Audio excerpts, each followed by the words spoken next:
Let's get the obvious bit out of the way. People come to Heidelberg because it's gorgeous, especially that castle nestled into the lush green valley.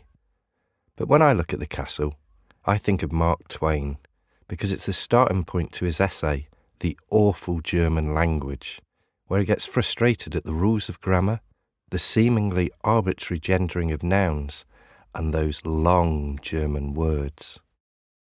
But I'm not here for the architecture or the Instagram selfies. I've dragged a load of students from Nottingham Trent University with me to find out if Heidelberg really is a literary city. A QR poster at the station proudly states Heidelberg is a UNESCO City of Literature, connecting tourists with forthcoming events.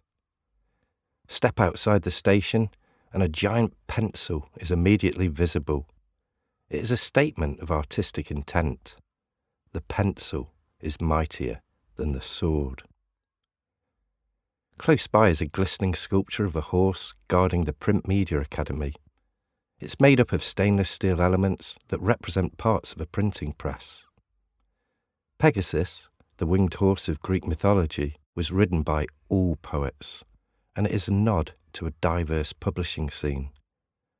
This was an important factor influencing academic publishers such as Springer Nature to relocate here. A couple of years ago, we asked the question, how can we explain better to our communities, but to our partners, to our authors, but also to our own company, how does book publishing in our sense work? What is our role? What are our processes? How does the cycle of new knowledge work? Springer are exploring innovative ways to disseminate cycles of knowledge, such as publishing the first AI-authored book, as well as looking at how creative technologies can help assist in academic research. Whereas Pigeon Publishing, an online magazine largely funded by Goodwill, see art and literature as a framework to trigger conversations on cheery topics such as cultural trauma and life under neoliberal capitalism. Springer and Pigeon Publishing are just two of the many publishers in the city. Take a 30-minute stroll along the River Neckar and into the Old Town, and you're greeted by Germany's oldest university and its notable alumni.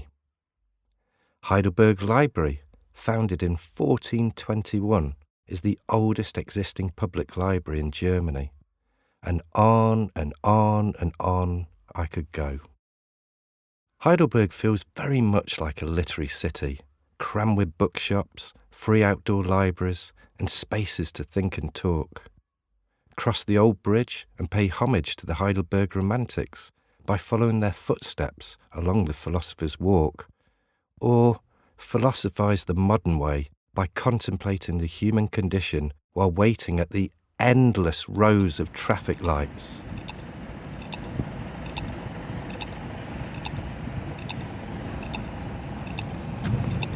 Even students incarcerated in prison between 1823 and 1914 for public offences, perhaps jaywalking, turned the walls of their cells into a giant canvas, refusing to allow their enforced solitude to silence them.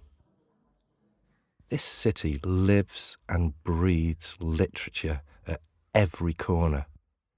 But the best person to tell you about Heidelberg is someone who lives and works here.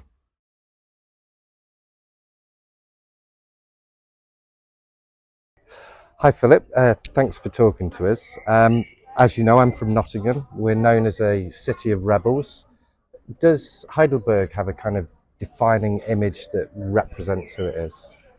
Well, I would say Heidelberg is the city of romanticism. That is, it's very well known for the Romantic times, for its castle, of course, but also literature-wise for its poets, actually, like Achim von Arnim or Clemens Brentano, Sophie Mereau.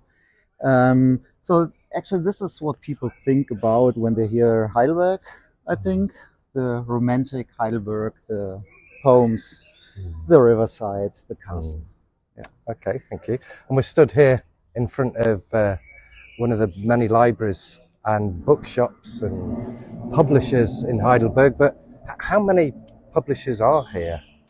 Well, publishing house from really small, like one person in one room publisher, up to Springer Nature, what we've been visiting today.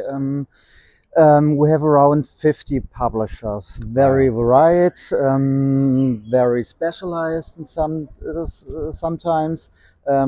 For instance, one publishing house, Draupadi Verlag, very well known for Indian literature. But I would say around 50. Okay. And most of them we're in close contact. Okay.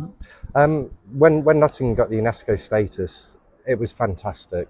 We became an education charity, and there's been a real focus on trying to raise literacy levels in the city. We have young poet laureates. There's now a youth advisory board as well. So it's made a significant impact on the culture and representation of people in Nottingham. Could you tell us when Heidelberg became a city of literature, and what kind of influence has it had? Has it changed things for you in any way? It has. But first of all, I have to say, when I visited Nottingham in 2018, I was really impressed by the local scene there. So Heidelberg became a city of literature in 2014. And it has this designation have had a huge impact, I would say. Of course, we have a huge contemporary literature scene, not only history, but the designation helped a lot with the identification of the artists with their city and the self-organization of the scene, actually. So the authors, the translators, the publishers, the booksellers, they started actually a bit with the help of the cultural office of the city, but to organize themselves, to form group, to elect spokesmen, spokeswomen we can address directly to. And they started actually to do a lot of projects on their own without an external initiative. Okay, excellent. If people were going to come and visit Heidelberg at some point this year, what kind of literature events are going on, or is there a time you would recommend to visit? Well, every time is beautiful. But if you like to be like today, to be in the outside, to experience literature everywhere in the city, there are actually two good times. We have two bigger festivals. One is the festival called Feel Lit. It's the International Literature Festival of Heidelberg. That is taking place June, July, with a lot of international artists.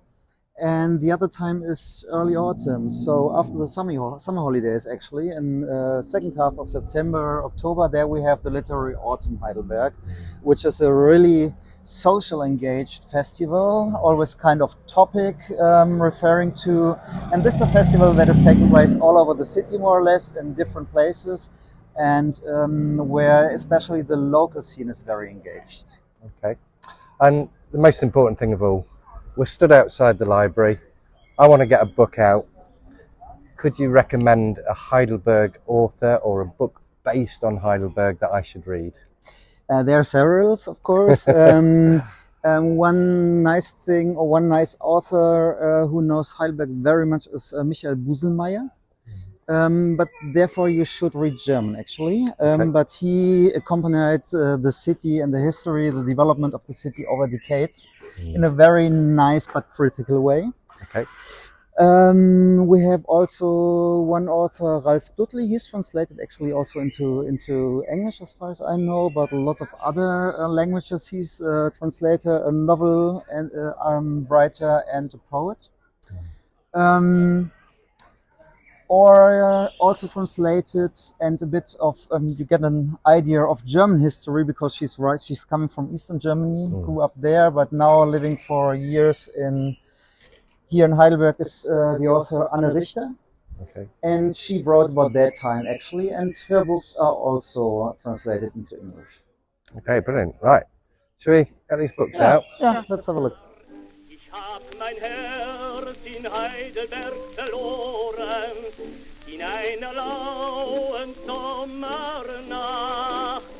Ich war verliebt bis über beide Ohren und wie ein ein Röslein hat